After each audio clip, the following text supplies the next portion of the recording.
Entonces, procederemos a nuestra siguiente ponencia, la cual tiene el nombre de síndrome cardiorreno-hepatometabólico. Esta ponencia está a cargo de la doctora Victoria Alejandra Ragmejac, y la doctora es médico cirujano, educadora en diabetes y especialista en atención médica, fundadora de la EduSalud, ha liberado investigaciones, ha dado más de 250 presentaciones y ha recibido premios de la medalla Gabino Varella, ejerce en Médica Sur y el Hospital Ángeles Universidad. Por favor, recibámoslas con un aplauso.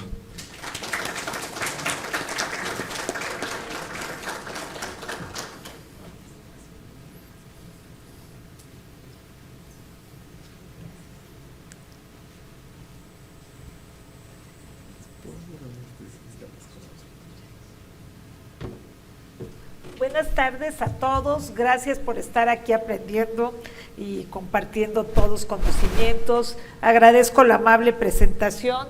Y ¿cuántos de ustedes tienen, estos son mis conflictos de interés, esta es la agenda, pero quisiera que levanten la mano los que tienen un familiar con diabetes, los que tienen un familiar obeso, los que tienen un familiar con daño renal, los que tienen un familiar con hígado graso. Entonces, yo espero que esta charla les sea de mucha utilidad, pues para su trabajo, pero también para sus amigos y para sus familiares. ¿Y qué vamos a ver? ¿Qué es el metabolismo? El metabolismo es algo impresionante. Vamos a ver que son una serie de reacciones metabólicas, pues no sé, muchísimas. ¿Qué provoca que se altere este metabolismo? ¿Y qué es el síndrome cardiorreno-hepatometabólico? ¿Y cómo ayudan ustedes con el laboratorio al tratamiento y al diagnóstico? Entonces vemos que este síndrome cardiorreno-metabólico, bueno, el metabolismo es una serie de procesos que van a influir en la respiración, la circulación sanguínea, la digestión, la eliminación, pero en sí es una suma de reacciones bioquímicas que permiten que nuestro cuerpo funcione. Eso en sí es el metabolismo. Y tenemos que, como todo, tiene una entrada, que es la comida, va a haber procesos bioquímicos y formación de energía. Esta energía se puede utilizar, se puede almacenar o se puede transformar.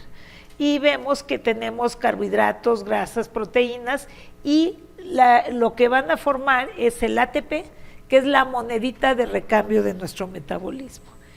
Se va complicando, así lo vemos muy fácil, vamos a ir viendo cómo se complican los procesos y vemos que tenemos la comida dependiendo de si comemos proteínas, si comemos carbohidratos, si comemos grasas. Esto va a hacer que se formen aminoácidos, se haga síntesis proteica, los carbohidratos van a formar glucosa y van a hacer energía en forma de ATP que se puede derivar a muchas cosas, esta monedita. Las grasas van a transformarse en ácidos grasos, síntesis de lípidos, y todas estas reacciones pueden ser de catabolismo o de anabolismo. Tenemos una entrada y de eso depende mucho, es como cuando cocinamos. Si ponemos buenos ingredientes, pues va a ser un platillo delicioso.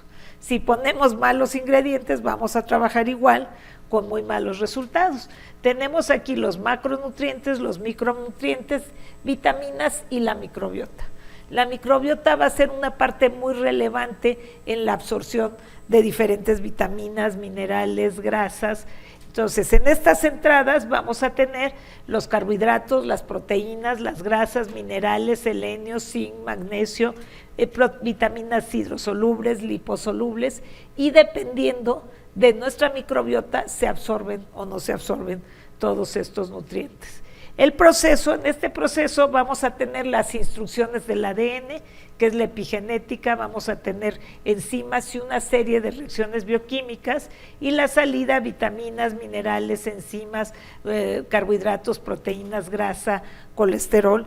Y en todo este proceso, sus exámenes de salud que se hacen son muy importantes para nosotros los médicos, pero más para sus pacientes y familiares, porque como decía en la charla anterior, es punto de decisión si aumentamos, si quitamos tratamientos, si mandamos a otro especialista los resultados del laboratorio, y ellos nos van a servir en este proceso de entrada-salida que este síndrome cardiohepato-renometabólico hagamos monitoreo a corto y a largo plazo y ajustes en tratamientos y el estilo de vida.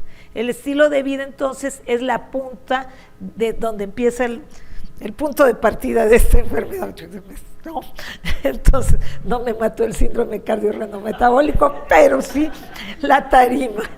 A ver, vamos a ver. Bueno, es acá. Bueno, entonces las principales enfermedades que se relacionan con la alimentación, pues tenemos por exceso, como la obesidad, diabetes, hipertensión, enfermedad cardiovascular, diferentes tipos de cáncer, pero también podemos tener enfermedades por deficiencias. Ay, y ahora para regresar, deberíamos de ser este. Sí, bueno. Sí. También tenemos enfermedades por deficiencias, falta de calcio, falta de vitamina D, anemia, malnutrición, los vegetarianos que no absorben la vitamina B12, trastornos de conducta alimentaria, falta de fibra, estreñimiento, esto también altera la microbiota, la falta de fibra. Y vemos entonces que tenemos factores de riesgo. Todos tenemos factores de riesgo que no podemos modificar. La edad, la raza, el sexo, estos factores y condicionantes genéticos no los modificamos, pero el 30% que es nuestro estilo de vida sí lo podemos modificar. Entonces vamos a ver en este mismo orden de entrada, proceso, salida, como hay alimentos hipercalóricos, grasas saturadas, hidratos de carbono muy concentrados, alimentos altos en sal, que todos ellos son factores de riesgo para estas enfermedades. Esta gráfica la uso mucho con mis pacientes. Llegan con sus exámenes de laboratorio y doctora, ¿de dónde salen esos triglicéridos tan altos y qué debo de hacer para bajarlos? Todo lo que es carbohidrato, finalmente, perdón, el cuerpo lo va a transformar en grasa, en triglicéridos, va a ser hígado graso y que va de la mano con diabetes. ¿Y qué les quito? Fíjense que el primer cambio para que hoy estaba revisando con otros doctores el expediente de un paciente y me decía 5,000 de triglicéridos. Sí, no sé cómo caminan y hablan, llegan hacia el consultorio. En menos de un mes me bajó a 100 de triglicéridos. Dice, ¿qué les haces? Les quito la Coca-Cola. El primer cambio es agua. Nuestro cuerpo, nuestra bioquímica no está preparado para transformar el jarabe de alta glucosa. Ya los refrescos no usan azúcar. Ese jarabe de alta glucosa, nuestro cuerpo no lo puede procesar. Si yo quito jugos, refrescos, bebidas alcohólicas, panes y azúcar en general, triglicéridos bajan. Entonces llegan mis pacientes, a los 15 días al mes, les vuelvo a sacar sus exámenes y les digo todos los cambios de estilo de vida que hiciste en tu alimentación, ve qué impacto tan positivo tienen, porque esos triglicéridos te van a llevar derechito a diabetes, hígado graso e infarto. Pero también tenemos que luego están comiendo muchas proteínas, porque ya nos quitaron los carbohidratos, doctor, ahora voy a comer pura carne, leche, y entonces sube el ácido úrico. ¿Quién de ustedes sabe cuál es el principal contribuyente de un ácido úrico alto? Carnes es una, pero uno muy importante. ¿Mandé? ¿Las qué? La cerveza, otro. Bueno, uno importantísimo son los refrescos. 90% de ácido úrico alto son los refrescos. Entonces los refrescos nos van a dar triglicéridos altos, ácido úrico alto. Entonces vean cómo aquí tengo refrescos, carne, leche, quesos, embutidos. Y ahora les ha dado el chiste de hacer yogur alto en proteínas. Entonces quito el yogur de no sé qué tantas proteínas, inmediatamente también baja el ácido úrico, y todo esto nos lleva a daño renal. Las grasas, el LDL, las vísceras, las grasas saturadas, esas dietas del chicharrón, de la grasa de no sé qué, pésimas, también nos pueden llevar al infarto. y un conjunto de enfermedades es un síndrome. Entonces, con mucho gusto saludé a Sixta, le digo, hace 10 años que no nos veíamos, y cuando hicimos la plática se trataba de síndrome metabólico. Entonces, un síndrome es un conjunto de enfermedades, y dábamos esas pláticas hace 10 años y decíamos cintura más de 80 mujeres, hombres más de 90, más ácido úrico alto o triglicérido alto, 2 de 3 de varios de 5 factores, ya era síndrome metabólico, pero ahora se convirtió en pesadilla. Síndrome cardiorrenohepatometabólico. Son enfermedades donde el exceso de alimentación nos va a llevar a daño en páncreas, daño en hígado, daño en riñón, daño en corazón. Y una persona que es obesa tiene exceso de calorías y todo este conjunto de enfermedades que es lo que forma el síndrome cardiohepatorrenometabólico, y esta grasa que ya está acumulando tantas calorías se va a comportar muy mal. Esta adiposidad abdominal ahora se llama adiposopatía. Y la obesidad la consideramos como una enfermedad muy importante en donde están perdidas las señales de hambre y saciedad. O sea, vamos a ver más todo lo que hace la grasa. Pero vean, yo quiero que el paciente me baje triglicéridos, 2 deditos así de jugo, ese jugo de piña, nopal, toronjas o conostle, que los pacientes usan para curar la diabetes y para bajar de peso, que es un mito. Yo, si fuera salubridad, pasaría flashazos diarios, porque eso aumenta así 100 la glucosa, esto aumenta 200, el del cine de 3 pesos más su diabetes gratis, sí, así, y eso equivale para bajar de peso, vean, esto equivale ya casi a 16 panes Bimbo, el vaso de Coca-Cola del cine. Si yo les cambio agua sin que yo haga nada, me bajan 7 kilos. Pero cada puestito de la esquina, jugo vampiro antigripal, son shots de azúcar, patadas para su páncreas, sí, de verdad que así me llegan los pacientes. Vean las bebidas alcohólicas, no, ya ni quiero decirles, ¿verdad? Es la pancita chelera, 4 cervezas equivalen a 10 panes Bimbo. Se va a ir complicando la plática, estamos ahí leve. Entonces, vean cómo este síndrome cardiorrenometabólico implica factores metabólicos de riesgo como obesidad, disglucemia, enfermedad crónica renal, enfermedad cardiovascular, enfermedad del hígado, y son desencadenadas por resistencia a la insulina y disfunción del tejido graso en diferentes órganos blancos. ¿Cuáles son los factores de riesgo para este síndrome hepatocardio-metabólico? Bueno, la edad es uno, tener diabetes, tener hipertensión, tener obesidad, falla cardíaca, diferentes grupos étnicos, antecedentes familiares son muy importantes. Aquí ponen nivel socioeconómico bajo, pero también vemos el nivel socioeconómico alto, obesidad de 130 kilos, de 140 kilos, y exposición a diferentes nefrotoxinas o medicamentos, que me duele no sé qué y me tomo el medicamento para el dolor y es altamente nefrotóxico. Y aquí vamos a ver cómo habla el metabolismo en el genoma.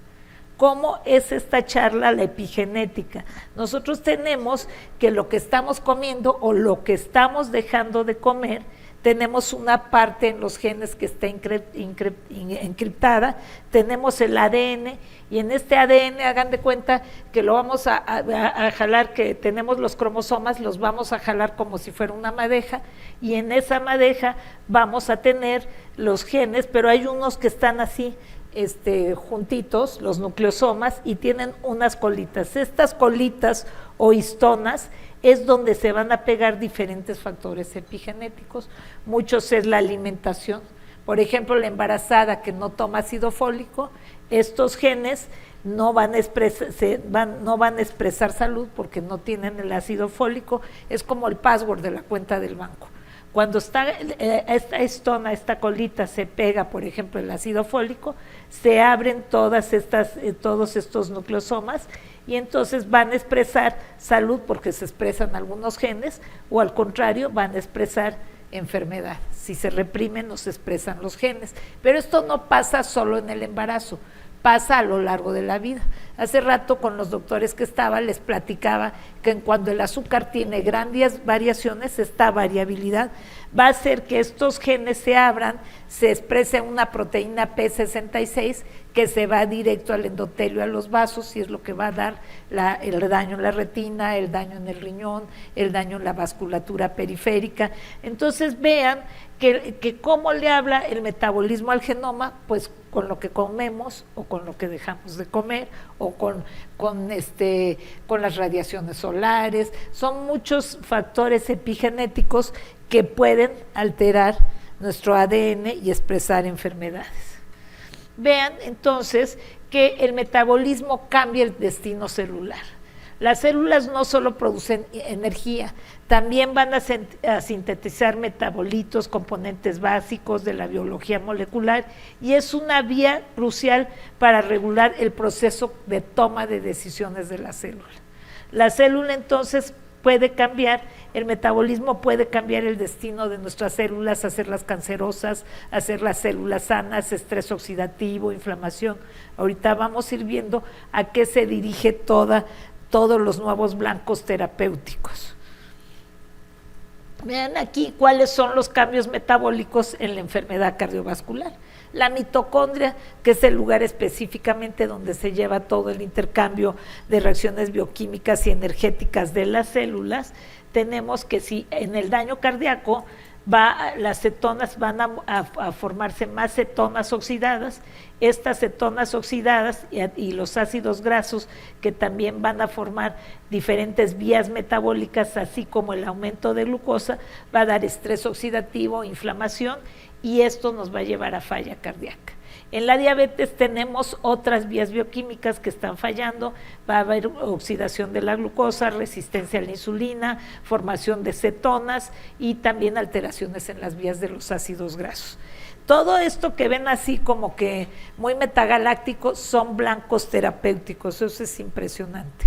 Hace 10 años que no veía a los amigos con los que fui, dije, ay, ahora están usando inteligencia artificial, están otra cosa, es una transformación que estamos viendo de la medicina. Entonces vean aquí los blancos terapéuticos del metabolismo son muchísimos, tenemos diferentes blancos terapéuticos en los GLUTs para la glucólisis, tenemos otros blancos terapéuticos para los ácidos grasos, vamos a tener también biosíntesis y en todo lo que es hipoxia, deprivación de glucosa, deprivación de glutamina. Todos estos blancos terapéuticos ya están yendo más allá, ya es metabolomia.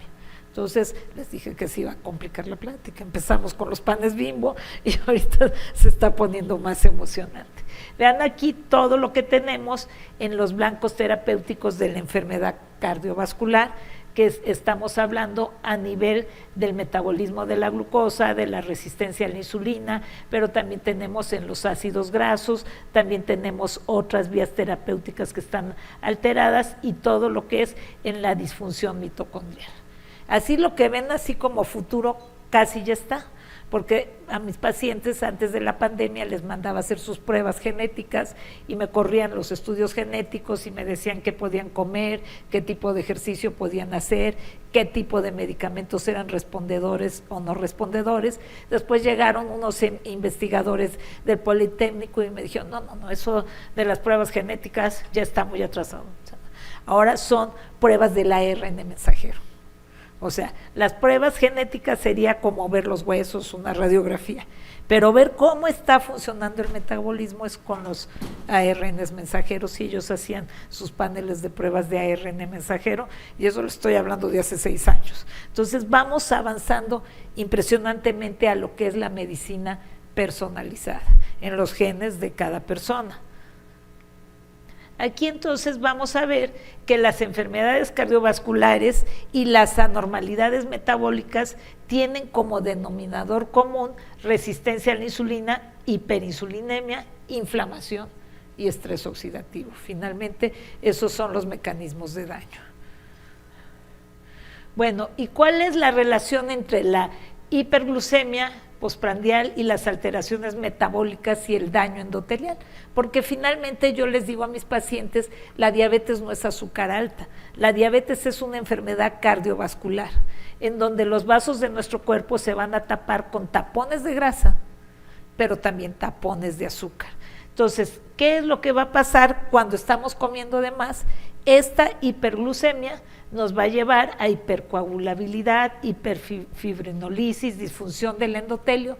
El endotelio son todos los vasos de nuestro cuerpo que tienen como una capita de gapa, así como si viéramos adentro de los vasos. El azúcar y la diabetes no duele.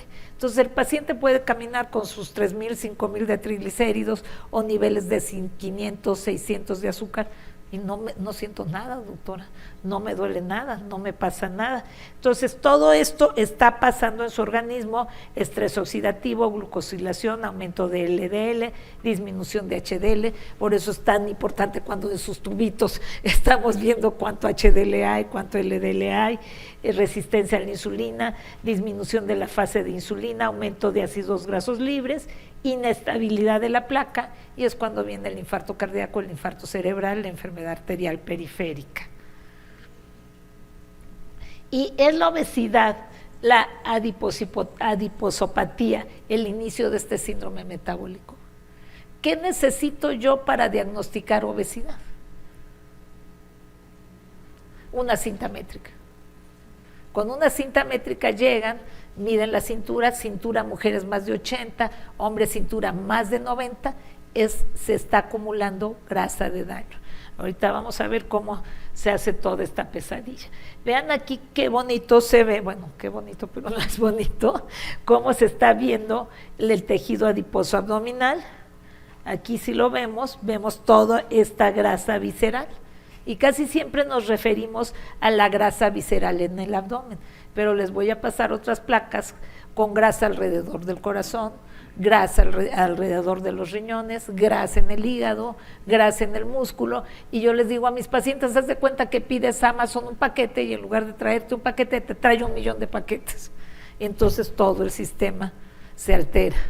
Entonces vean que la adiposopatía es la acumulación anormal de tejido adiposo perjudicial, grasa enferma, tejido adiposo disfuncional, que es factor de riesgo para muchas enfermedades de este síndrome cardiometabólico, hepatocardiometabólico. Aquí vemos lo que les decía, aquí estamos viendo la grasa visceral. Digo, la grasa subcutánea, esto que ven en verde es la grasa que tenemos abajo de la piel, pero la grasa se va, cuando hay resistencia a la insulina, se va a ir concentrando en partes donde no debería de estar, alrededor del hígado, alrededor del páncreas, y aquí tenemos también, vean cómo se ve esta grasa, pero vean también cómo se está viendo, cómo se ve la grasa alrededor del corazón. Este es un corte estándar en donde aquí vemos acumulación de grasa visceral y aquí vemos esta grasa subcutánea. Y en este corte, según el nivel en lo que lo hagamos, vamos a ver grasa en el corazón. En este estamos viendo grasa alrededor de los riñones. Entonces, el tejido adiposo es como si echamos un bonche de paquetes en la casa, o sea, es un lugar donde no debería de estar, y este tejido graso, ¿qué va a hacer? Este tejido graso va a tener este efecto en la insulina, en la circulación porta, en el hígado, va a aumentar la producción de glucosa, va a hacer intolerancia a la glucosa, hiperinsulinemia, disminuye la captación de glucosa, aumentan los triglicéridos, disminuye el HDL, y todo esto, esta grasa visceral, va a estar dando citoquinas de daño, citoquinas inflamatorias. La obesidad es una inflamación crónica de baja intensidad.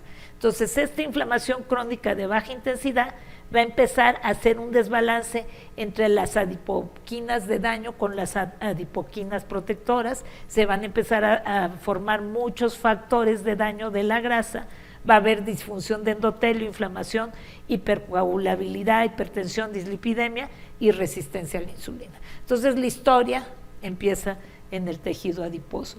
¿Y con qué enfermedades se puede relacionar la obesidad? Pues se relaciona con apnea del sueño, esteatosis hepática metabólica, actualmente se llama, antes se le decía esteatosis hepática no alcohólica, osteoartritis, hiperlipemia, hipertensión, enfermedad coronaria, diabetes tipo 2, complicaciones macro y microvasculares, se asocia con cáncer. La obesidad se asocia con más de 200 enfermedades. Bajar de peso es mejorar muchas enfermedades. Vean aquí los cambios del tejido adiposo. Este es un tejido adiposo sano, funcional, que se va a hiperplasear y va a aumentar el número de adipocitos, la acumulación periférico subcutánea, es un tejido sano, pero es menor riesgo cardiovascular. ¿Qué es lo que pasa aquí cuando las células del embrión se van desarrollando? La célula madre va a dar linajes de vasos sanguíneos, también de células inmunes y de células grasas.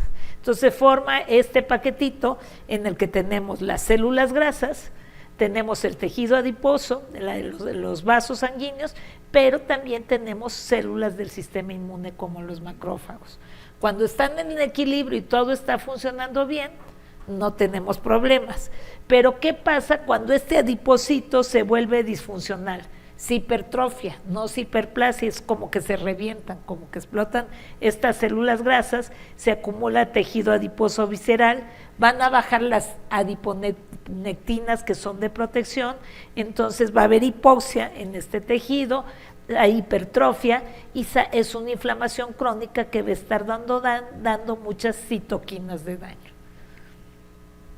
Vean aquí cuál es la relación del tejido graso y la disfunción cardiovascular. Hay cardiocinas y hay adiponectinas de protección en el corazón, empieza a haber resistencia a la insulina, empieza a aumentar la leptina y entonces estas mioquinas en el tejido adiposo van a dar más factores de inflamación.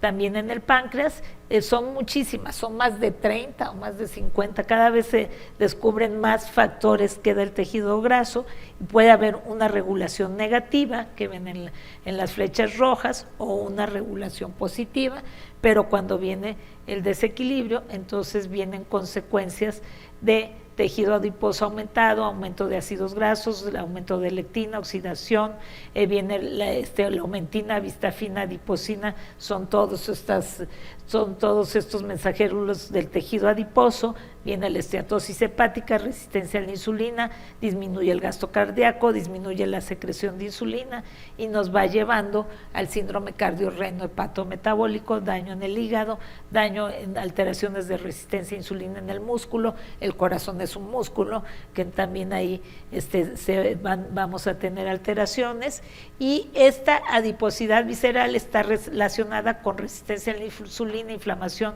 dislipidemia y aterosclerosis. Aquí vamos viendo, disminuye adiponectina, aumentan las adipocinas de daño, los factores inflamatorios, la diabetes, resistencia a la insulina, dislipidemia, daño en el endotelio, en los vasitos de todo el cuerpo. Dice el paciente, oiga doctor, ¿y por qué se daña el pie en la diabetes? Le digo, bueno, pues es que es muy fácil, si se están tapando todos los vasitos del cuerpo, los vasos que llevan sangre, es como si a una plantita usted no le va a echar agua, se van tapando todas las arterias que llevan el riego sanguíneo a los pies, la última parte que son los dedos. Si la piel está muy seca, si se corta, si se raspa y esta piel se empieza a tener ¿cómo se llama? Infecciones, entonces es cuando viene el pie diabético. Me dicen, ¿y en el ojo qué? Pues igualmente, los vasitos del ojo son tan delgaditos como nuestros cabellos. Cuando los tapamos con grasa, los tapamos con azúcar, es cuando viene el daño en la retinopatía diabética. Entonces, esos mecanismos de daño finalmente son estrés oxidativo e inflamación, y están dados por estos tapones de grasa y de azúcar. Bueno, entonces, a nivel mundial vemos que el daño renal es común en los pacientes con diabetes. 58% de la población global va a tener daño renal por diabetes. Y vemos que la enfermedad cardiovascular en diabetes triplica el riesgo de mortalidad. Y todo esto es impresionante, con todos los medicamentos actuales se puede prevenir. No tenemos que llevar a esta historia a los pacientes con diabetes. ¿Qué tenemos que hacer? Controlar glucosa, controlar colesterol y controlar peso. La insuficiencia cardíaca es la complicación de diabetes y daño renal 2 a 5 veces mayor que en la población general. Vean entonces, aquí tenemos más estadísticas. Se está calculando que para el 2045 700 millones de personas tengan diabetes, es decir, 1/3 de la población mundial sin diabetes. Y esto se puede evitar. La ventana de oportunidad para tratar diabetes es la obesidad. Entonces no deberíamos estar tratando infarto cardíaco, infarto cerebral, sino obesidad. Los medicamentos actuales para la obesidad son inyecciones semanales. Está impresionante. ¿Cuándo pensé yo en tratar a un paciente con diabetes con una inyección semanal? Me bajan 7 kilos, me bajan 20 kilos, y el bajar de peso va disminuyendo toda esta cascada. Entonces tenemos unos avances impresionantes en diabetes y en obesidad. Aquí vamos a ver como 5 veces más el riesgo de falla cardíaca en diabetes. Aquí tenemos 63 millones de personas con riesgo de daño cardíaco. 58% de los pacientes con diabetes van a tener enfermedad renal. La prevalencia global es de 13.4 de la población mundial con daño renal. Y es tan fácil detectar el daño renal. Muy poquitos están pidiendo la relación albúmina-creatinina, que es muy fácil sacar el examen, pero no saben qué problemas tengo con los laboratorios. Ya antes decía, albúmina, creatinina en una muestra al azar, juego de azar, no, bueno, relación albúmina, creatinina en una muestra aislada de orina.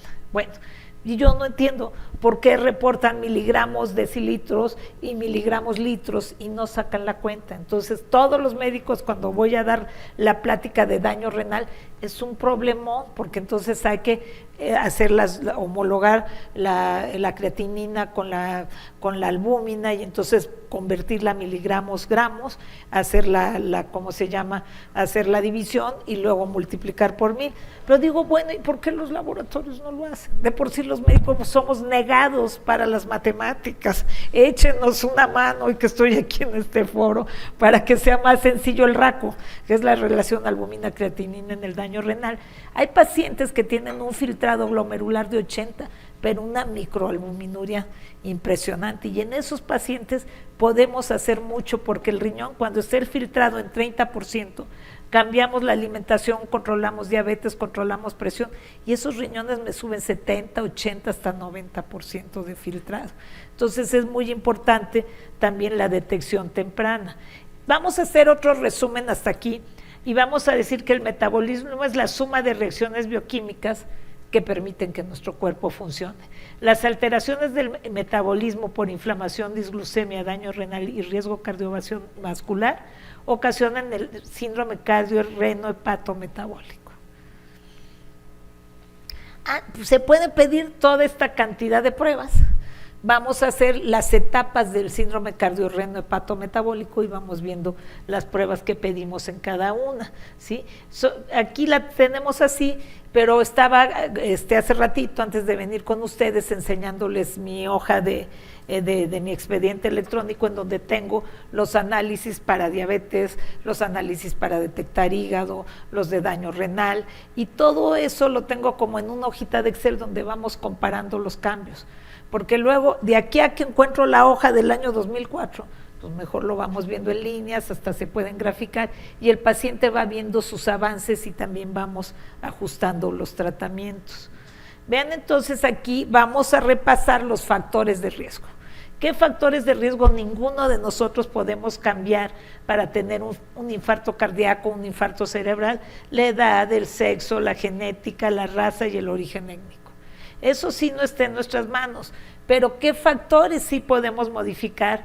El control de la diabetes, el control de la presión, si tenemos niveles altos de colesterol en sangre, la obesidad, el tabaquismo y la inactividad física.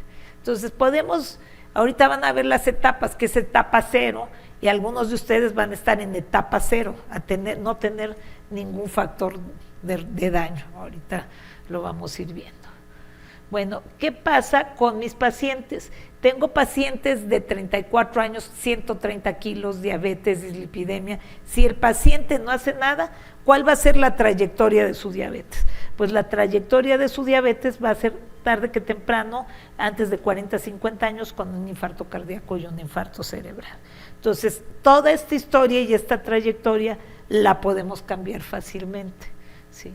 Entonces, los mecanismos celulares integrados en la enfermedad cardiovascular son hipertensión, dislipidemia, diabetes, tabaquismo, aquí podemos poner el hígado graso también, nos va a dar disfunción endotelial, disminuye la síntesis de óxido nítrico, eso nos va a dar vasoconstricción, trombosis y especies reactivas de oxígeno con superóxido.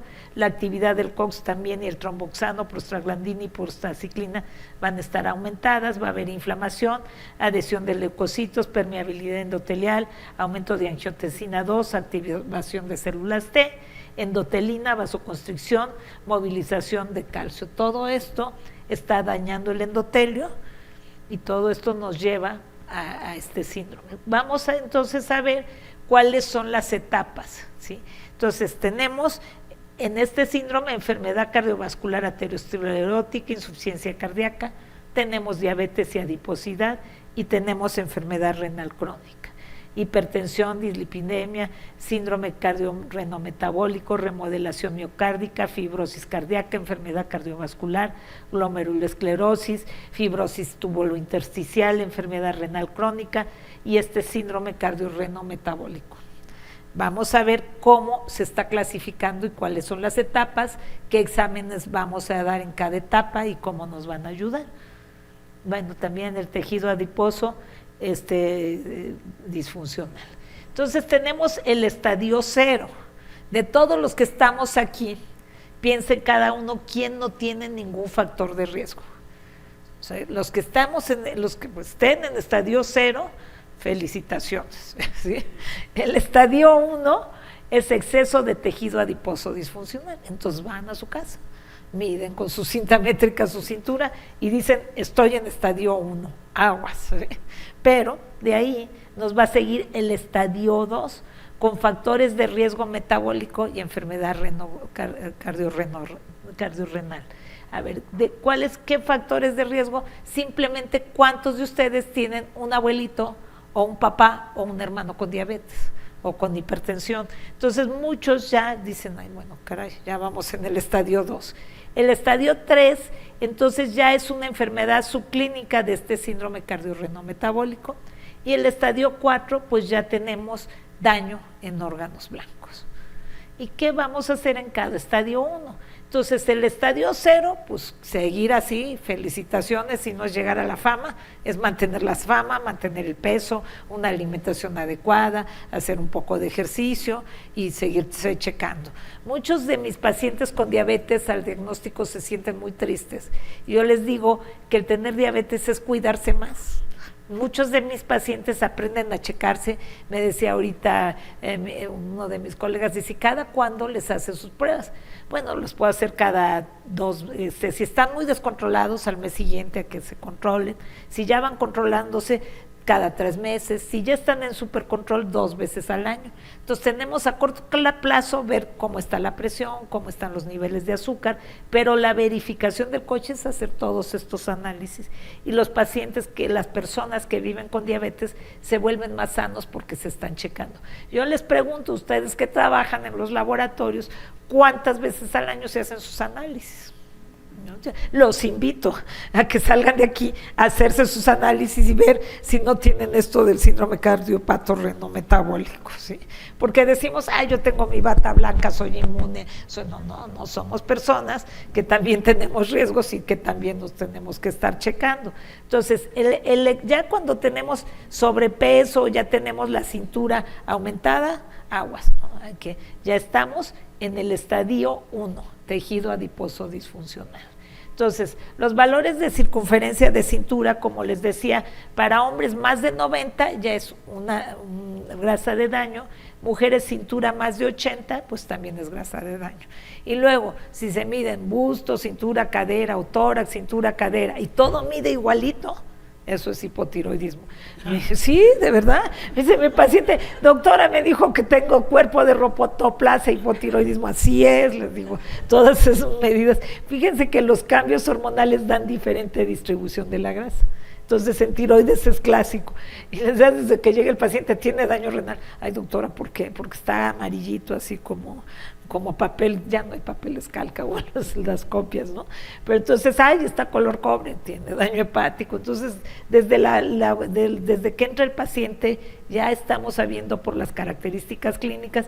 Antes era muy bonito porque echábamos un rollo paciente, probable, diagnóstico, y orientaba a los laboratoristas. Ahora queremos hacer los diagnósticos con laboratorio, con resonancia, y no, todo tiene que ir de la mano, desde los datos clínicos hasta, ¿cómo se llama?, a los resultados del laboratorio. Vamos a ver diabetes. Para diabetes tenemos varias pruebas. Dice, ya doctora, ya vi que mi cintura mide 100 y tengo riesgo de diabetes y tengo 10 kilos de más, porque estábamos cuestionando la medida del índice de masa. Una persona puede hacer mucho ejercicio, tener mucho músculo y un índice de masa alto, ¿sí? Entonces decimos, bueno, no sería la medida real, pero un exceso de peso, la cinta métrica, por eso es la prueba de oro para obesidad. Entonces decimos, tendré diabetes, tengo familiar de diabetes, tengo factores de riesgo en mi familia, ¿qué exámenes me puedo hacer? Entonces tenemos el HOMA, tenemos el Quantos, tenemos la hemoglobina glucosilada, la glucosa en ayunas, y también les hago vitamina D a mis pacientes. Yo no puedo suplementar con vitamina D a una persona que tenga niveles altos porque va a hacer cálculo, pero los niveles bajos de vitamina D van muy de la mano con obesidad y prediabetes. De hecho, la grasa secuestra toda la vitamina D. Estamos aquí en México, donde si sale uno a tomar el sol, si es un afortunado, el sol no sirve de nada porque la contaminación es mega paraguas. Yo les puedo decir que más del 80% de mis pacientes tienen niveles bajos de vitamina D. Vitamina D es un candado para no bajar de peso. Entonces los empiezo a suplementar con vitamina D, bajan de peso, no pasan a prediabetes, o si están en prediabetes ya no pasan a diabetes. La hemoglobina glucosilada, pues es una prueba de los 60. Para mí ya quedó en la prehistoria, se sigue usando este marcador, pero esta hemoglobina glucosilada puede dar falsos positivos. Ahorita vamos a ver qué cosas nos dan falsos positivos. Entonces, factores que nos alteren los resultados de la hemoglobina glucosilada, a las anemias, también las transfusiones de sangre, también tomar suplementos como vitamina E, vitamina C, pérdida de sangre, sí, diferentes tipos de anemias, insuficiencia renal crónica. Entonces puede llegarnos un paciente y tener una hemoglobina glucosilada de, no sé, de 8, y decirle, con una hemoglobina glucosilada, yo no puedo hacer un diagnóstico de diabetes. Es como si me llega un paciente con una bolita y le digo cáncer maligno. Entonces el equivalente a una biopsia sería la curva de tolerancia a la glucosa. Pero la hemoglobina glucosilada, un paciente puede tener bajas todo el día y llegarme con una hemoglobina glucosilada de 5 y ser normal. Entonces la hemoglobina glucosilada es un tamizaje, pero hay que tener mucho cuidado para usarla como prueba diagnóstica. Y la hemoglobina glucosilada es como las manzanas con caramelo. Los glóbulos rojos, se les va pegando el azúcar, no sé cuántos glóbulos rojos cuentan, pero sacan un glóbulo rojo, cuentan la cantidad de azúcar y nos dicen, el promedio de azúcar en los últimos 3 meses es tal. Pero si le atinaron al glóbulo rojo que tenía más azúcar y no al que no tenía tanta azúcar. Actualmente tenemos los monitores de glucosa continuo. Tampoco son pruebas diagnósticas, pero me ayudan mucho porque mis pacientes van viendo el pico que hace el jugo de piña, nopal, toronjas o conostle, o qué está pasando cuando comen pan. Entonces es como ver cómo trabajan los alimentos en su metabolismo. Pero definitivamente con lo que yo voy a diagnosticar la diabetes, tampoco es con el Quanros, sino con la curva de tolerancia a la glucosa. El Quanros está padrísimo también porque nos ayuda a decirle a las personas cuál es su riesgo de diabetes. Ustedes lo conocen, aquí están viendo cómo se reportan los resultados del Quanros. Entonces aquí tenemos que se reporta el nivel de los 2 ácidos grasos. Este nivel de los 2 ácidos grasos e insulina nos va a dar los porcentajes y la determinación de Quanros. Y tenemos qué pasa con un paciente que tiene dislipidemia. ¿Qué pruebas hacemos con los pacientes de dislipidemia? Pues hacemos colesterol, LDL, HDL, no HDL, triglicéridos, también se está usando actualmente la lipoproteína A y la lipoproteína B, y el seguimiento de estos pacientes, como les decía, un paciente que es obeso o un paciente que tiene prediabetes o diabetes, hay que checar si tiene dislipidemia, que es niveles altos de colesterol, porque esto a su vez va a contribuir a todas las siguientes etapas. Y el hipotiroidismo, bueno, pues vamos a mandar a hacer, es como un clúster. Yo en sí, yo no tengo ninguna prueba para decirlo, pero creo que es una deficiencia de micronutrientes, la obesidad, la diabetes y el hipotiroidismo, porque me llegan juntos los pacientes. Hipotiroidismo, diabetes, obesidad. Los pacientes de hipotiroidismo, a veces, subclínico, a veces les damos selenio y mejoran mucho. Los pacientes de diabetes 1 con vitiligo también se les da selenio.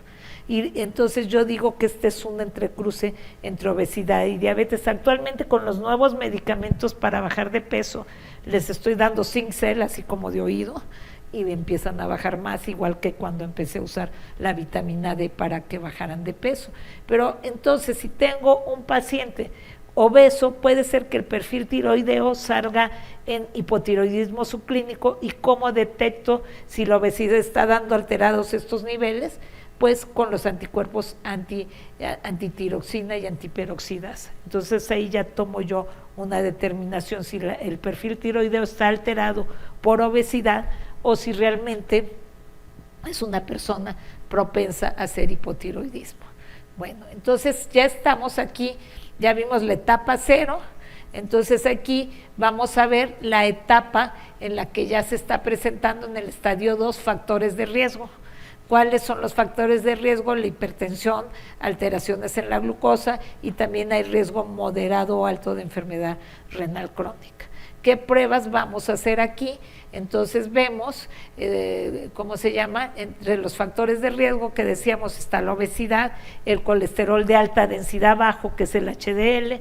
Me dicen, ay doctora, ¿usted se adivina? No, dejaste de hacer ejercicio. ¿Por qué? Porque bajó tu HDL. O estás mejorando tu ejercicio porque subió la grasa buena, que es el HDL.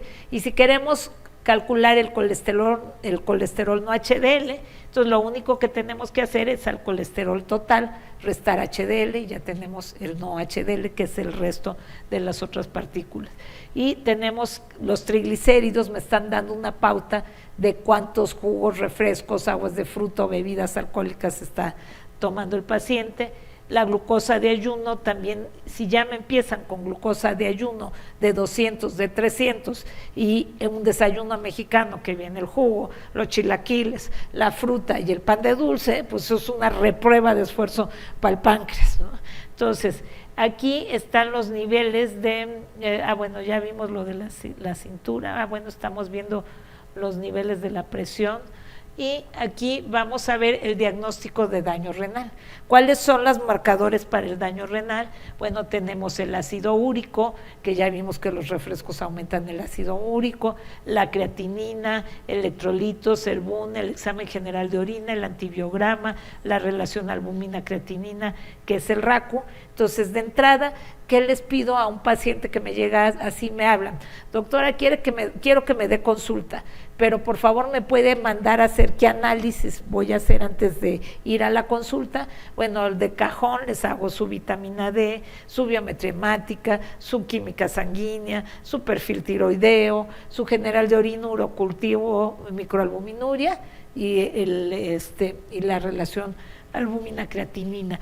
¿Por qué? Porque pasan a lo mejor 10 años, 5 años, 2 años y la persona no sabe que vive con diabetes.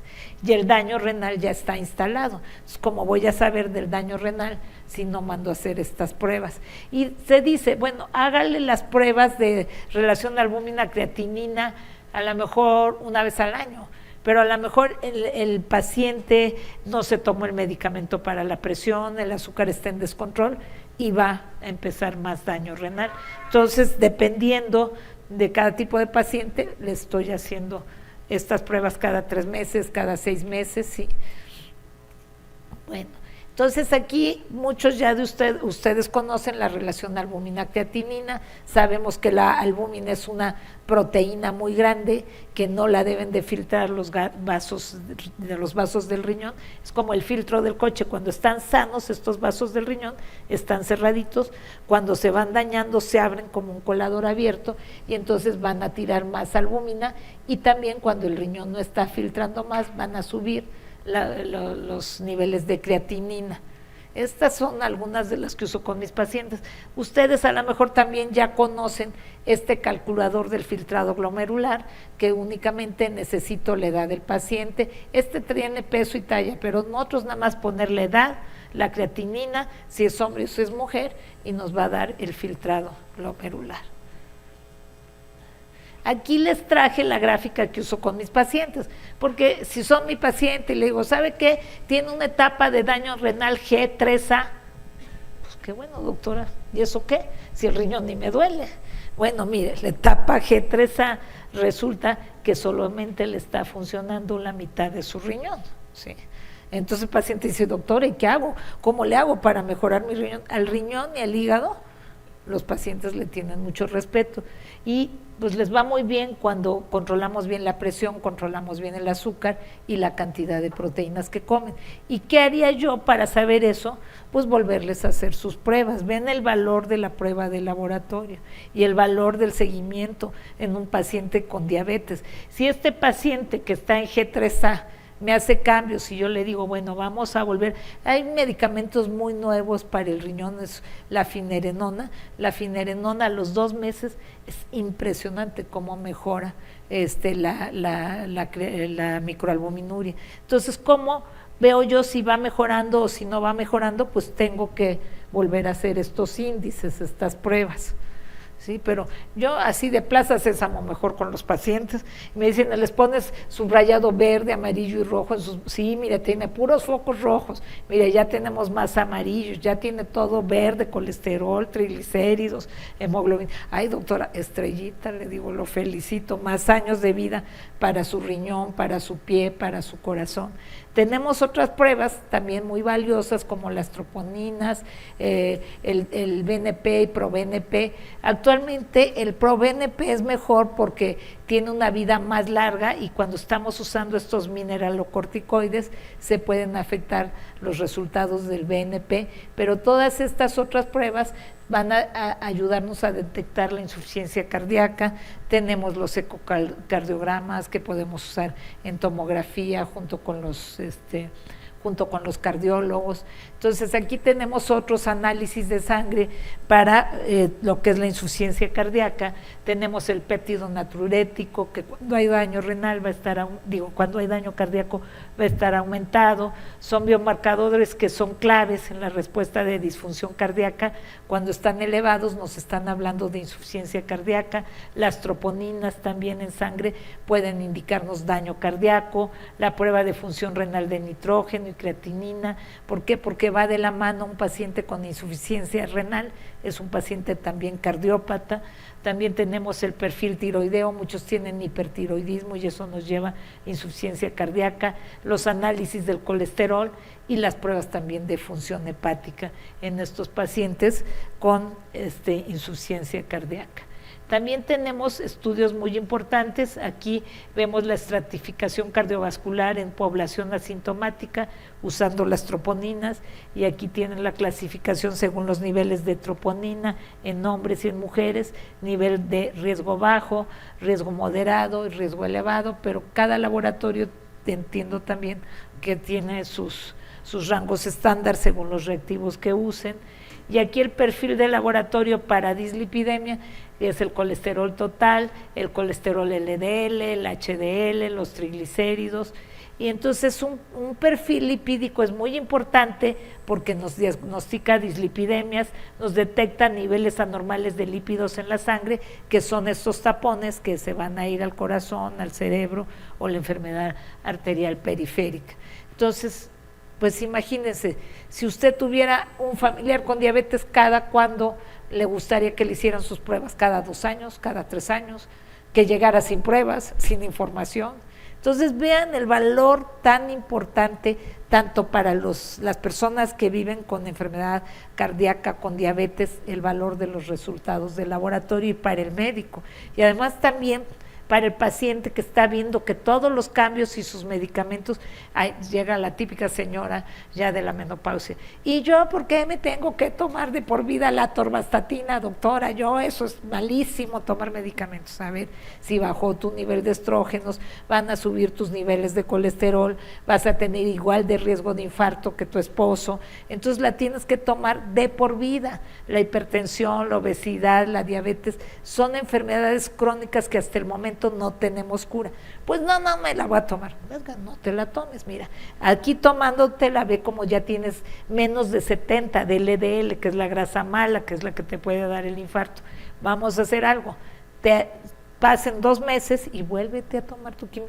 Ay, doctora, me subió a 140, bueno, el doble de riesgo de infarto. Entonces es de por vida, les pongo con mayúsculas. Entonces es muy importante también los resultados de los laboratorios para la credibilidad de lo que está haciendo el paciente, porque es lo mismo que el sensor de glucosa. Ya me tomé mis 5 tortillas, a ver qué tal si traía 100 y cada tortilla te va a subir 50, 250 más 100 que traías, ya te me vas a 350. Y si en ayunas ya me amanecen en 300 y se avientan su vaso de jugo, su barbacoa o sus chilaquiles, pues está la cosa. Entonces es irles demostrando, es más fácil porque es como Santo Tomás, si no lo veo, no lo creo. Entonces vean el valor del seguimiento y el diagnóstico de las pruebas del laboratorio. Entonces hay que valorar el riesgo cardiovascular, vamos a ayudar a determinar el riesgo de un infarto cardíaco, de un infarto cerebral, y el perfil lipídico, pues ustedes ya bien saben que se tiene que realizar en ayunas de 12 horas, los niveles que se consideran normales, colesterol total menos de 200, LDL menor a 100, pero cuando tienen muchos factores de riesgo cardiovascular, es mejor llevarlos a 70. Mi ginecólogo me dice, ya se te pasó la mano, los pones en 60, en 40, le digo, pues mejor, ¿no? El colesterol HDL mayor a 140, los triglicéridos menores a 150. En resumen, este perfil es una herramienta muy útil que nos ayuda a prevenir la enfermedad cardiovascular y ajustar bien el tratamiento. Vamos al estadio 3. Vean ustedes que de estadio 0 sin factores de riesgo, ahora ya estamos en estadio 3, que es enfermedad cardiovascular subclínica, síndrome cardiorrenometabólico, enfermedad cardiovascular aterosclerótica, falla cardíaca subclínica. Entonces está muy alto en este estadio 3 y en el estadio 4 la predicción del riesgo cardiovascular, el MACE, que es el infarto cardíaco, la muerte cardiovascular o el infarto cerebral, y entonces un enfoque sería la prevención. Aquí esta no sé si la conocen, esta calculadora me sirve mucho porque es una calculadora de riesgo cardiovascular hecha específicamente para diabetes. Se llama calculadora Preven. Entonces llega un paciente y lo alimento con todos los valores, colesterol, triglicéridos, el RACU, todos esos valores, y les digo qué tanto es su riesgo de enfermedad cardiovascular. O le pongo modo enfermedad cardiovascular, o le puedo poner modo enfermedad cardiovascular cerebral, o le puedo poner modo riesgo de insuficiencia cardíaca.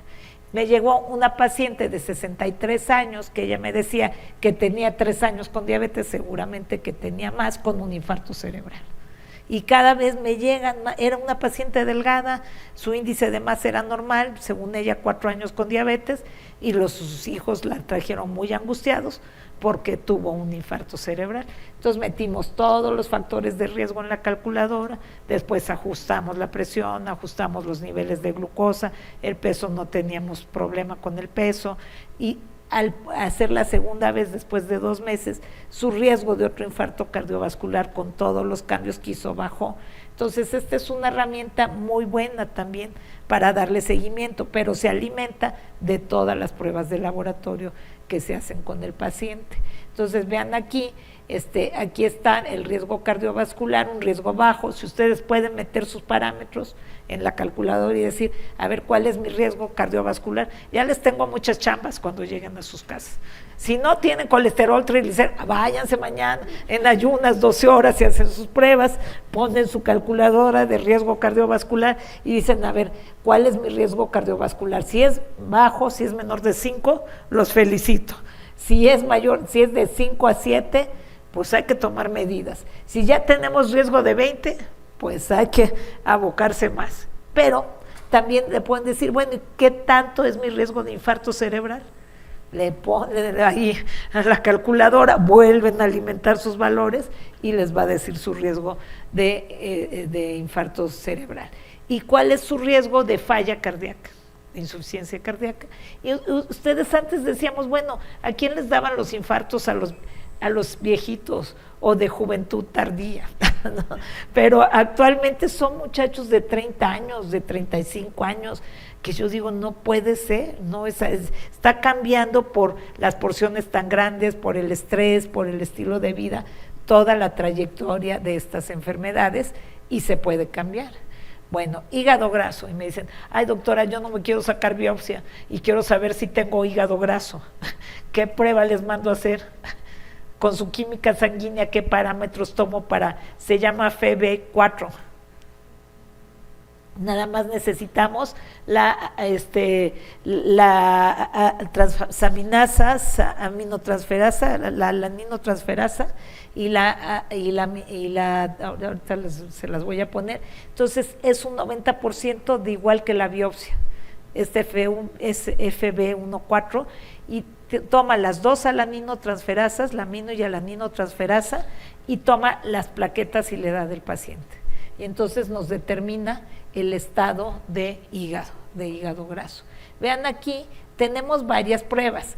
Tenemos el ultrasonido, es fácil de usar.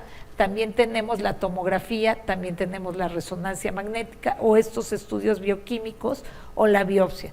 Ok, la biopsia es la prueba de oro, pero si usted le dicen, ¿tiene hígado graso? ¿Le gustaría que le hicieran una biopsia? Pues ni para nada, ¿no? Entonces están las pruebas de laboratorio y está el calculador ese que les digo que es el FB14.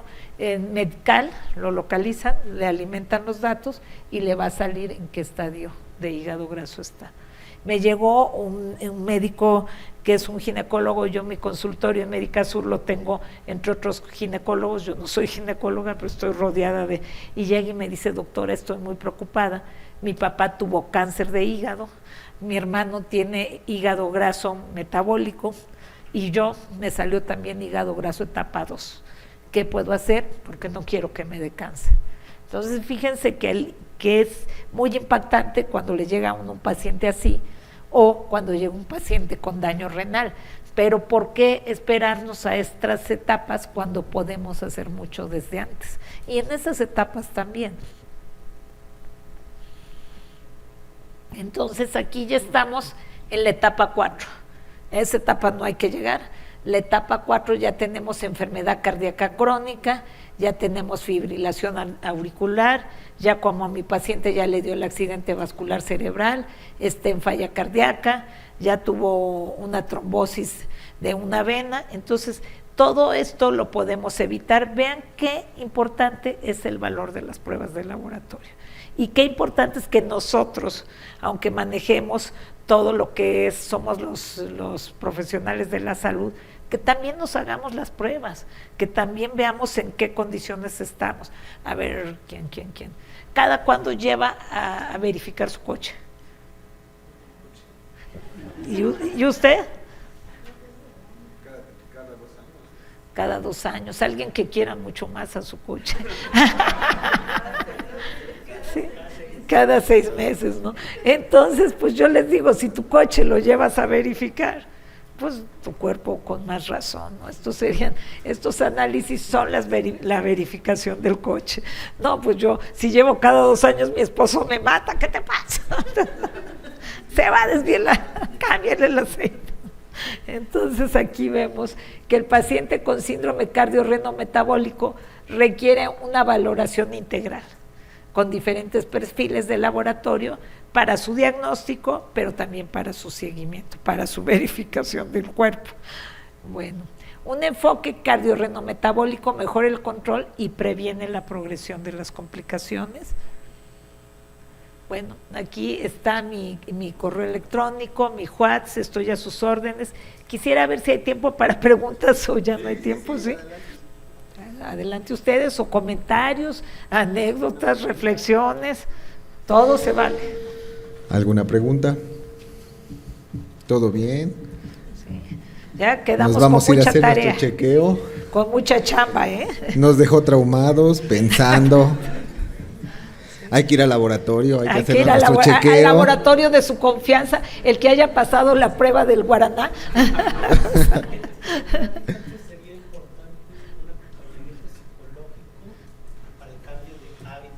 Sí, sí, miren, yo les voy a decir, yo escribí un manual para mis pacientes que viven con diabetes, que es todo eso, este síndrome. Entonces, la primera hoja son las emociones y la diabetes. El manualito son 50 hojas y cada capítulo es una hoja. Entonces, cuando a alguien le dicen, ¿tienes diabetes?, el solo diagnóstico de diabetes es un duelo. Es como cuando se muere un ser querido. Entonces, tenemos las etapas que son negación, culpa, coraje, rebeldía, aceptación. Entonces, hay pacientes que yo cuando les explico, mira, estás viviendo un duelo, es normal que te sientas deprimido, que te sientas triste por el diagnóstico de diabetes. Raro sería que le diga, oiga, ¿tiene diabetes? ¡Ay, qué padre, doctora, tengo diabetes! ¡Qué emocionante! Pues no. Entonces, hay pacientes que tienen más resiliencia o que han visto a familiares que viven con diabetes bien, pero hay pacientes que pues a su familiar le amputaron un pie o su familiar perdió la vista. Entonces depende mucho, no todos los pacientes necesitan un acompañamiento psicológico o psiquiátrico, pero los pacientes muy negados, que les pongo el sensor de glucosa, que sigan aventando su jugo, que sigan haciendo esas cosas, pues realmente algún otro problema tienen, porque nacemos todos con conductas de autocuidado. Estas conductas de autocuidado nos van a hacer que no saltemos del cuarto piso, que no metamos la mano al fuego. Entonces, si nos están diciendo, tienes diabetes, y a pesar de eso, el sensor me está demostrando que mi jugo me hace pico de 500 y me lo sigo tomando, entonces ahí sí, pues algo está pasando, ¿no? Pero además, si le digo a ese paciente, ve al psicólogo, al psiquiatra, casi me pega, ¿no? Pero son pacientes que sí requieren. Es la percepción de la enfermedad. Tuve un paciente que se puso a lavar su patio con tenis sin calcetines y después se fue a su alberca y en la alberca empezó a aventarse con el pie así. Entonces me llegó con toda la planta del pie negro. Doctora, ya me estoy curando, ya me cicatrizó la herida del pie. En ese momento le marqué al angiólogo y le dije, oye, por favor, y a su esposa se lo lleva de la oreja ahorita mismo. Duró un año en silla de ruedas, bajó 25 kilos, que le sobraban como 30, y ya está caminando. Pero entonces, yo no sé por qué hay personas, es cultural, se cuidan más las mujeres, no es un comentario feminista, pero más del 70% de mi consulta son mujeres. Los hombres, hay muchos que sí son muy resilientes, que cuando ven todo esto dicen, se ponen la pila, pero hay unos, yo no voy a ir, me cancelan las citas, yo me estoy curando porque yo controlo mi diabetes, porque ya esos son, ¿qué le puedo decir? Ya son factores que no es del común denominador, y ahí sí, y oiga, un psicólogo, no, yo, ¿por qué? Soy loco, o sea, y la pobre familia, ¿no? Entonces, yo digo, bueno, pues, cuando me dicen esas cosas, el psicólogo me enseñó algo muy fácil. Le digo, a ver, escríbame las 5 cosas que quiere más en la vida. Y le quito los papelitos. ¿Qué pasa si le quito lo que usted más quiere en la vida? Y le digo, a ver, sintió muy feo. Bueno, ¿qué siente usted de que a su familia usted se le desaparezca? Tengo una paciente así que le hice eso y ya se empezó a poner la pila. Entonces ¿qué es? Historias de vida, historias de resiliencia, lo que han vivido, lo que quieren vivir, pero siempre el que tiene un porqué tiene un cómo. Entonces, cuando tienen el nieto, a ver, no quieres ver la primera comunión del nieto, no vas a ir a y se ponen la pila. Entonces, es mucho el por qué queremos vivir estas historias, o por qué llegamos a este punto de descuido, o no lo sabíamos, y ya lo sabemos, y nos vamos a cuidar. Pero son 3 esferas, ¿no? Lo que son las emociones. Entonces, cuando los pacientes se están negando, yo veo qué emoción puedo recurrir o apelar para que cambien la conducta. La información, hay mucha desinformación, pero el área más importante son las destrezas y habilidades. Es aprender a vivir con diabetes, aprender a vivir con hipertensión, que la diabetes no me lleve por donde quiera, que yo pueda controlar lo que coma, que yo pueda controlar los niveles de azúcar, que yo pueda saber cuántos años más quiero para mis ojos, para mis pies. Pero yo sí agradezco mucho esta pregunta, es una pregunta muy importante, y pues cada paciente, ¿no? Pero sí hay pacientes que sí necesitan acompañamiento psiquiátrico y psicológico, son los menos, ¿no? ¿Cuáles son estos pacientes? A lo mejor diabetes 1, que desde niños han sufrido muchas restricciones, o pacientes con diabetes 2, pues que tienen algún otro problema, y tenemos 3 actitudes ante los problemas. No existe, lo tiro a la basura, me tengo tanto miedo que me paralizo y no actúo, o lo tomo como un reto. Entonces yo invito siempre a mis pacientes a que tomen la hipertensión, el daño renal o la diabetes como un reto para tener mejor calidad de vida. Entonces son muchos trucos. Ya soy un costal de mañas. Me dice, si usted es chantajista, yo soy más, les digo, yo soy más chantajista. Pero muy buena pregunta, sí. Hace aproximadamente un mes y medio, tuve una paciente de 30 años con triglicéridos de 9.000. Sí. Me quedó la duda en cuanto a esos pacientes, ¿qué manejo se les da? Porque el médico, bueno, yo sabía que eran de terapia.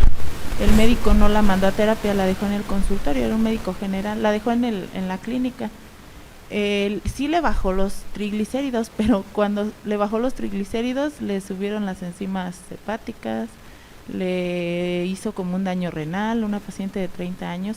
Ahí, ¿qué manejo se les da a esos pacientes? Bueno, no me ha pasado que cuando bajan los triglicéridos se descompensen tanto.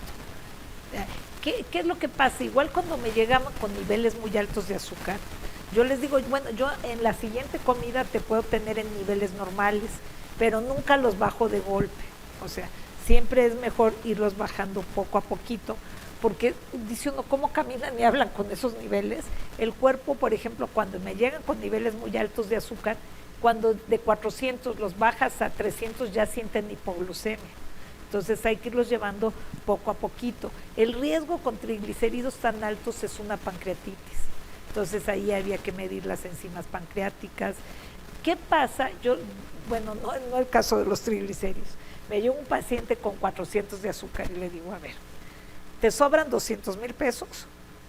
Regálamelos. No te sobran, vete con tu familia de vacaciones con ese dinero, porque los internas y van a salir. Bienvenidos a la realidad, hacer lo mismo. Entonces, todas estas enfermedades son de automanejo. El 90% del control lo tiene el paciente. Entonces, si el paciente lo internas, lo estabilizas, muchos de los pacientes con hipoglucemias o hiperglucemias, ¿cuánto te sale 2 o 3 días en terapia intensiva ahí en Médica Sur? Ahí por eso les digo, si te sobran 200,000, pues regálamelos. O sea, hay pacientes que sí están en muy malas condiciones, que sí requieren internamiento, pero en sí lo que requieren es mucha información, estarlos monitoreando con el monitoreo del sensor de glucosa continuo. Es un ecosistema digital, son 3 aplicaciones conectadas. Una es del sensor al teléfono del paciente, otra es del teléfono del paciente a la nube con el médico, que se llama LibreView, y otro es el LibreOp, que puede ser una red con 20 familiares y amigos en todo el mundo. Entonces, ese ecosistema digital, por ejemplo, a mí le pongo el sensor a un paciente, él puede escribir lo que come o la medicina que se toma o si hizo ejercicio, y vamos relacionando los niveles. Entonces, muchas de mis pacientes que me llegan así 400, 500 de azúcar, les digo, a ver, 2 o 3 días vámonos, si está en 500, vámonos entre 400 y 300, 2 o 3 días vámonos entre 300 y 250, y después pues ya vámonos, yo los pongo siempre en un rango de 100, 180 para que no tengan hipoglucemias. Entonces aquí, en este caso, necesitaríamos más datos para saber por qué se le descompensó tanto, si ya tenía daño renal, o sea, ¿no? Pero le hicieron todo su filtrado, le hicieron su relación albúmina-creatinina.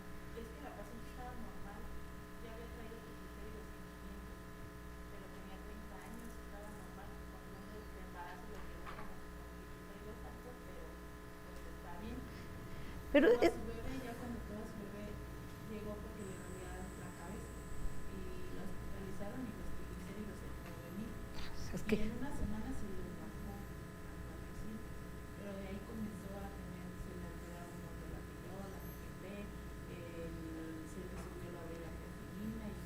bueno, pero a lo mejor no hizo la prueba para hígado graso. Ya con esos triglicéridos tan altos, fíjate cómo se va acumulando en hígado.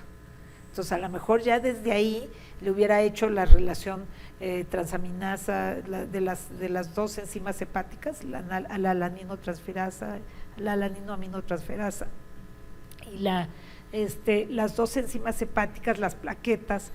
O sea, muchas veces nos saltamos los diagnósticos.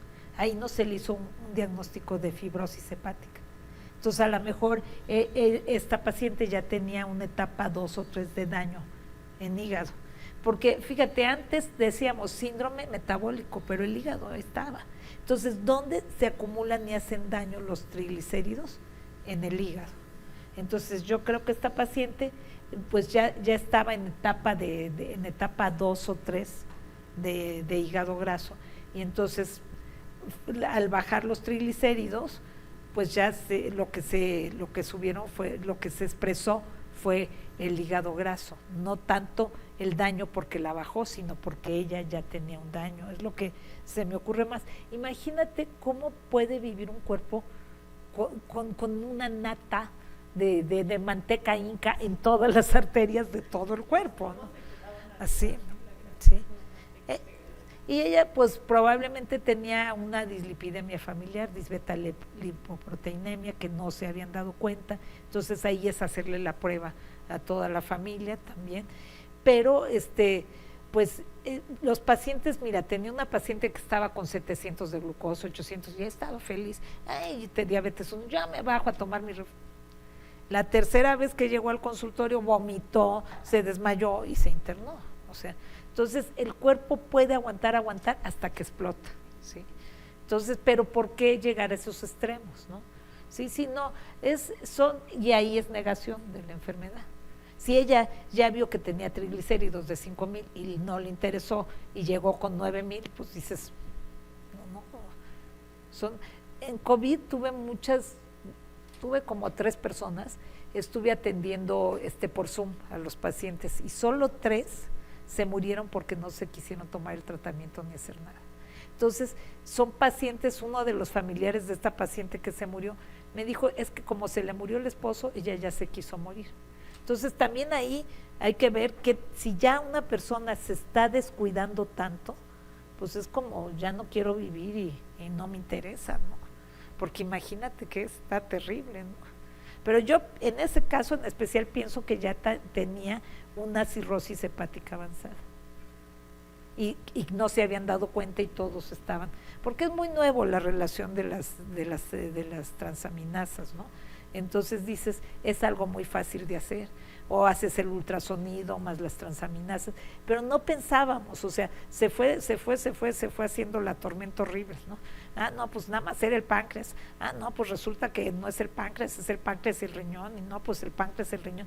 Fíjate, te voy a decir hasta dónde llega esto. La diabetes 3 es Alzheimer y Parkinson. Entonces aquí a yo le debería de pegar daño cerebral, porque se ha visto que hay resistencia a la insulina en cerebro. La resistencia a la insulina, antes no se consideraba el cerebro como resistencia a la insulina. La resistencia a la insulina en el cerebro te da la acumulación de unas proteínas que se llaman tau. Ustedes ya también están haciendo pruebas de laboratorio para esta proteína tau. Entonces, los fármacos que les decía que son semanales para bajar de peso y para control del azúcar, están corriendo estudios para Parkinson y Alzheimer. Entonces, el cerebro tiene una parte metabólica con resistencia a la insulina, tiene una parte de conocimiento cognitiva que es demencia y Parkinson, pero tiene otra parte afectiva de depresión y ansiedad. Entonces, son pacientes que además de que tienen mal sus señales de hambre y saciedad, también sus señales afectivas se están dañando, y yo pienso que por eso se dejan morir, no se deprimen tanto, pero además súmale el hipotiroidismo. Te apuesto que también tenía hipotiroidismo esa paciente, ¿no? No, pero así me llegan normales, y tú dices, a ver, ahí es donde dices sus estudios de laboratorio, porque caminan y hablan bien, ¿no? Pero a ver, papelito habla, ¿no?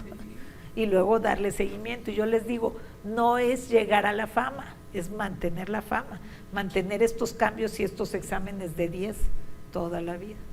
Pero muy, muy buena pregunta también, sí, pues. Ay, así les pasan muchas cosas, les digo, dame más casos, más información. Sí. En cuanto al síndrome, nos comentaba que estaba secuestrada la vitamina D. ¿En estos pacientes se recomienda suministrar vitamina D? Sí, les mides los niveles de suficiencia van de 30 en adelante en algunos laboratorios, pero te llegan con niveles de 5, de 15, de 18 de vitamina D. Entonces se dice que la grasa secuestra la vitamina D. Entonces, si no lo suplementas con vitamina D, van a ser tarde que temprano. La deficiencia de vitamina D está relacionada con prediabetes y diabetes, y está relacionada con obesidad, pero también con muchas infecciones, con fallas en el sistema inmune. Y también vi que en donde puso la diapositiva de diabetes, el seguimiento es la vitamina B. ¿Qué pasa con la vitamina B y los pacientes con diabetes? Los pacientes con diabetes se les da metformina. Entonces, en muchos pacientes la metformina impide la absorción de vitamina B. Entonces, son pacientes que de repente ves que tienen anemia, que están mal, y tú dices, ¿qué está pasando? Entonces, mides los niveles de vitamina B y eso se relaciona. Muchos no toleran la metformina y te hacen muchas diarreas. O muchos no hacen diarreas, pero simplemente no están absorbiendo en el fondo del estómago la vitamina B por la metformina. Es por eso que se le medimos la vitamina B12 con el paciente con diabetes. Ya sabes, los vegetarianos, los que tienen la manga gástrica también van a tener mala absorción de vitamina B, pero en el paciente con diabetes es por la metformina. ¿No? Excelentes preguntas, yo veo que se atendieron la plática y me da mucho gusto. Sí.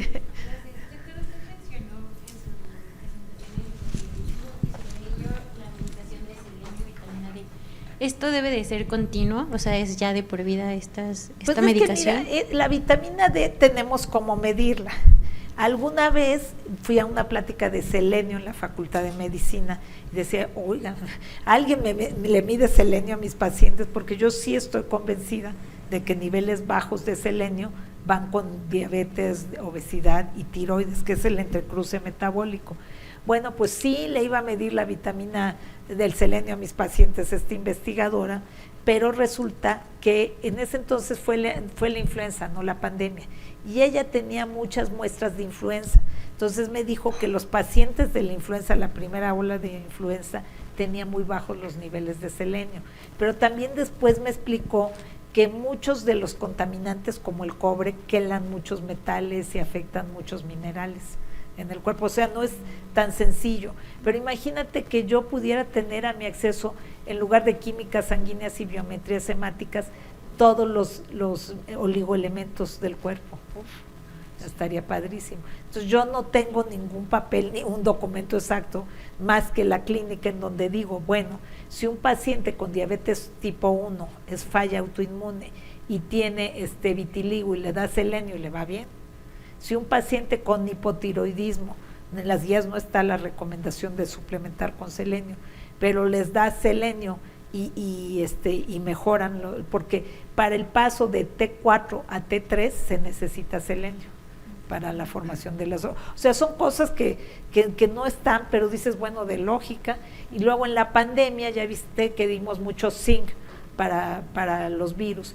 Y si dices, estas enfermedades pueden tener un fondo viral, yo estoy muy de veras, pues muy acongojada, si les puedo decir, porque cada día me llegan más pacientes de 30 a 34 años sin sobrepeso, con índices de masa muscular sanos, que por ejemplo una chica que mide 1,58 y pesa 56 kilos con prediabetes.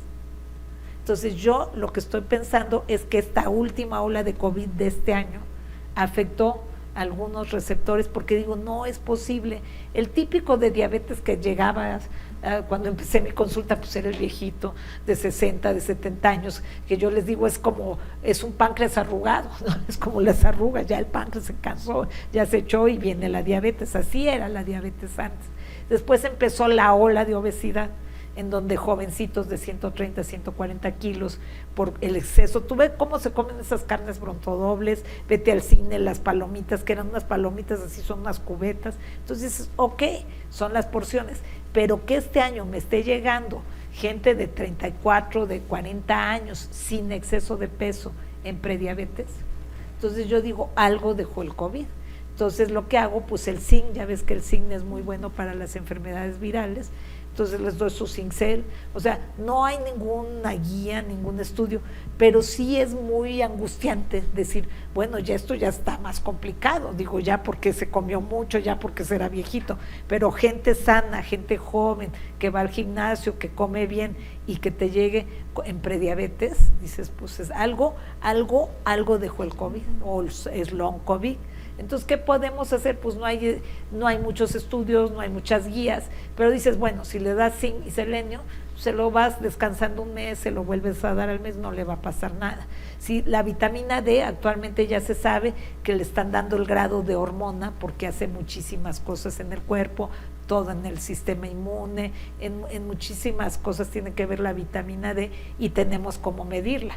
Pero alguien de ustedes me puede medir zinc, selenio, hasta el magnesio que se mide es muy irreal, porque la mayor parte del magnesio está dentro de los huesos y no está en la sangre, y si estos pacientes que los suplementas con magnesio tienen deficiencia de otros minerales, pues el magnesio no van a subir los niveles de magnesio si están bajos en vitamina D, por ejemplo. Entonces, pues ya vieron que el metabolismo es precioso, pero es más complejo de lo que sabemos, de lo que creemos. ¿Y qué es la base? Pues un estilo de vida sano. Comer bien, tener horarios, porciones, combinar bien su platito de alimentos, moverse un poquito, es gran parte del tratamiento. Y pues cuando se requieren más medicamentos se dan, pero si no está la pirámide, la base de la pirámide, que es el estilo de vida, todo lo demás no sirve, porque no hay buenos ingredientes para la receta de comida del metabolismo. Pero muy buena pregunta también. Gracias. No sé, ¿tenemos tiempo? ¿Ya no tenemos tiempo? No, sí tenemos tiempo. Ustedes, otra aquí pregunta? Yo estoy, como Vicente, como el Chente. Ustedes pregunten y yo sigo diciéndoles cosas. Buenas tardes, doctora. Sí. Usted nos hablaba sobre pacientes con diabetes, con hipertensión y con obesidad. Pero ¿qué tanto afectan esas enfermedades a un paciente que cuenta con EPOC? Bueno, más, o sea, imagínense un paciente obeso, de por sí el abdomen está rechazando la caja torácica, entonces se hacen más chiquitos los pulmones, tienen hipoxia, tienen la apnea del sueño, no duermen bien en la noche, los ciclos circadianos se transgiversan, y si a estos pacientes lo complicamos con EPOC, con menos oxigenación, más especies reactivas de oxígeno, más radicales libres, más inflamación, o sea, el EPOC pues es una baja oxigenación constante, ¿no? Y si es obeso más el EPOC, entonces pues es otro achaque más. Si la obesidad va con EPOC, va con reflujo, va con ovarios poliquísticos, va con cáncer, va a afecciones de columna, son como 200, y entre ellas está el EPOC, también está el asma, porque todo el componente inflamatorio está afectando todo el cuerpo, pues más grave, ¿no? O sea, le vamos echando más piedritas al costal al echarle EPOC a estos pacientes, ¿sí? Pero ¿qué tal el cigarrito?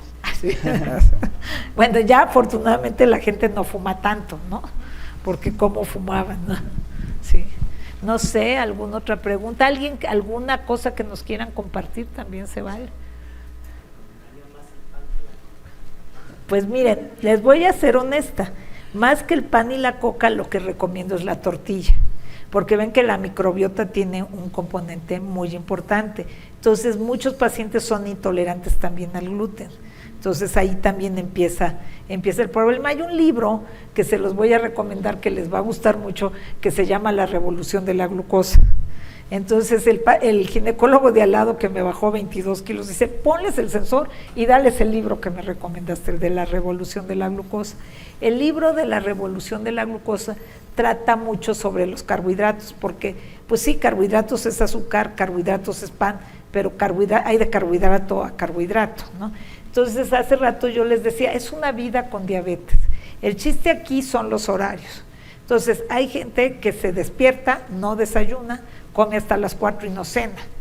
Pues estamos forzando ahí el metabolismo. La dieta del ayuno intermitente, imagínense una persona que tiene diabetes y que hace el ayuno intermitente, cuántas bajas tiene y cómo le va el riñón. Entonces, la primera cosa que les recomiendo son los horarios.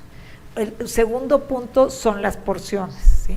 Entonces, vamos a poner este libro de La Revolución de la Glucosa, dice, ¿qué pasa si en tu lavabo pones primero las lechugas, los brócolis, luego el bistec y luego le echas un poquito de jugo? Pues no va a haber un índice glucémico alto, se van a aplanar los picos. Entonces, habla mucho de cómo combinar los alimentos. Yo a mis pacientes les digo las liebres y las tortuguitas. Entonces, los alimentos que no tienen azúcar es el reino animal. Todo lo de ojitos si se mueve, el reino animal, no tiene carbohidrato. Todo lo que crece de la tierra, el reino vegetal, sí son carbohidratos. Entonces, estos carbohidratos hay de los que suben rapidísimo el azúcar, que son las liebres, como jugo, fruta, refresco, agua de sabor, que los vamos a usar en una baja. Los carbohidratos, les tengo un mantelito con puntitos verdes, amarillos y rojos, para que ellos sepan qué carbohidratos pueden usar. Entonces les digo, vamos a hacerle como el coche. Si tú tienes tu nivel de azúcar en 200, no le eches carbohidratos, ya no le eches más gasolina. Vamos a usar puras tortuguitas, por ejemplo, te desayunas unos nopalitos y unos huevos y tu guacamole, ¿sí? Si tu nivel de azúcar está entre 150 y 180, entonces tú te desayunas tus huevos, tu guacamole y a lo mejor 2 tortillas, porque son mejores las tortillas que el pan. Las tortillas tienen índices glucémicos más bajos, no hay intolerancia al gluten. En el libro les va a encantar ese, ahí viene un poco. Y luego entonces, si tienes niveles muy, muy bajos de azúcar, vamos a usar una liebre, vamos a usar un jugo. La única excepción de carbohidratos es la leche y el yogur, que eso sí tienen carbohidratos y vienen de animales. Pero entonces ellos eligen, y me estaba diciendo los doctores antes de venir aquí con los que estaba, dice, ¿cómo le haces para que tengan 90% de tiempo en rango, 80%? Pues porque ellos pueden elegir. Entonces usted dice, pues tengo mis niveles de azúcar altos en la mañana, que es cuando la insulina funciona peor, que es intolerancia de glucosa en ayunas, pues ahí voy a evitar el pan, voy a evitar muchas tortillas, a lo mejor me como una tortilla con huevitos, pero no 4, ¿sí? Entonces, al ratito veo en qué nivel estoy, se me antojó, me dijo una paciente, oiga, ya estoy en nivel, pero mi comadre hace unos chilaquiles muy buenos, ¿me los puedo comer? Sí, le digo, mira, sírvete una porción pequeñita, si se te antoja más, déjalos para media mañana o para mediodía. O sea, la estrategia son los horarios, las porciones y combinar adecuadamente los alimentos, porque imagínense a mis pacientes, Bonfilia, que me escribió ayer por Zoom, tiene 89 años, ¿le quita uno todo? No, pero pueden comer, pero tampoco les puede subir su azúcar. Entonces la estrategia, me dijo un paciente, chiquiteando la comida, chiquiteando la comida. Al ratito, en la tarde, se toma sus 2 galletitas. Y son pacientes que con el sensor aprenden en su cuerpo cómo está trabajando la comida y cuándo pueden comer un poquito más o cuándo no deben de comer. Pero es otra forma de llevar la diabetes, no son prohibiciones, sino es autocontrol, automanejo y ir viendo que van teniendo resultados. Pero entonces, ¿qué sería mejor para mí? La pregunta original era el pan o las tortillas. Para mí, mejor las tortillas. La dieta mexicana es excelente mientras no le echen kilos de grasa. Si usted ve unos tacos, pues ya tiene carbohidrato, proteína y grasa. Hace muchos años hubo una dieta que se llamaba la zona. La dieta de la zona era un equilibrio hormonal según lo que uno comía de carbohidrato, proteína y grasa, y creo que realmente el cuerpo sí funciona así. Entonces, la comida mexicana está muy equilibrada en carbohidratos, proteínas y grasa. ¿Cuáles son los alimentos que más suben el azúcar? Los blancos, los procesados, el arroz, la leche, la papa, los elotes, todo lo que es blanco no está muy aconsejable. Oiga, doctora, pero me quiero echar un elotito. Bueno, primero te comes tu ensalada, luego te comes tu carne y hasta final tu pedacito de elote. O sea, mientras yo no les prohíba nada a los pacientes, son más proactivos a decirles no puedes comer nada, y que ellos estén viendo que lo que eligen les está dando más años para su ojo, para su riñón, que les bajó el colesterol, que la función renal mejoró. Entonces es vivir con diabetes, y para mí es muy agradable trabajar con este síndrome cardiorreno metabólico, porque son pacientes que les estás dando vida, que les estás dejando mejor opción, mejor calidad de vida. Yo no podría ser oncóloga, ahí se mueren todos. No, aquí al contrario, son cambios para toda la familia. No sé, muy buena pregunta. ¿Alguna otra pregunta, algún otro comentario? Sí, Doc. Resistencia a la insulina. Sí. ¿Qué hacemos con esos niños? Bueno, la resistencia a la insulina, vieron que está el HOMA, que está el Quanros, que está todo eso, nada más la cinta métrica. Los niños son mis pacientes más honestos, y los adolescentes. Cuando tú un niño o un adolescente le dices, ¿tienes riesgo de diabetes?, se portan súper bien. Entonces, ¿qué hacemos? Pues ponerlos a hacer más ejercicio, modificarles sus porciones, enseñarlos a comer sano. Actualmente estos medicamentos, que son las inyecciones semanales, la semaglutida, está aprobada desde los 11 años por la cantidad de niños con prediabetes y diabetes que hay. Estos medicamentos que hacen a nivel de cerebro actúan en 3 áreas. Actúan en el cerebro hedónico, que son los antojos de comida. Actúan en el cerebro metabólico, con todos son agonistas de GLP-1 que se comunican del intestino con el cerebro, pero también actúan en el nervio vago, retrasan el vaciamiento gástrico y dan saciedad. Entonces, todos mis pacientes me bajan porque no pueden comer, les baja el nivel de azúcar. ¿Y cuáles son los efectos indeseables de estos medicamentos? Es estreñimiento, diarrea, náusea o vómito cuando come mucho azúcar. Cuando, ay, doctor, es que no comí, si fue 10 de mayo, seguro probaste algo de más, ¿no? Entonces, el paciente va aprendiendo cuál es su porción, porque son como, podríamos decir, cirugías bioquímicas, o sea, tienen saciedad a nivel periférico, pero a nivel central, a nivel de cerebro. Entonces, estos niños se están usando estos medicamentos. Yo soy la más convencida que con los niños también el estilo de vida, ¿no? Porque no es magia del medicamento. ¿Cuántas horas de ejercicio? Vamos poniendo 1000 pasos, vamos poniendo 2000, vamos poniendo 3000, vamos haciendo un plato que a ellos les guste, haciendo junto con ellos los menús, ayudándolos a que lo que les gusta comer vayan poniendo en su platito, y los educas de por vida. Porque para mí sí es muy triste ver a los niños con prediabetes o con diabetes. Eso sí dices, pues cuántos, desde qué edad empieza ya con todo el daño, y cómo va a estar después su ojo, su corazón, su riñón. Pero con los niños es pues un buen estilo de vida, y ahora tenemos a la mano estos nuevos medicamentos también. Pero muy, muy buena pregunta. ¿Quién quiere decir algo más? Doctora, ya nos queremos ir. También se vale. Ustedes digan. ¿Otra pregunta? ¿No? Por favor, le brindamos un aplauso a la doctora Victoria, por favor.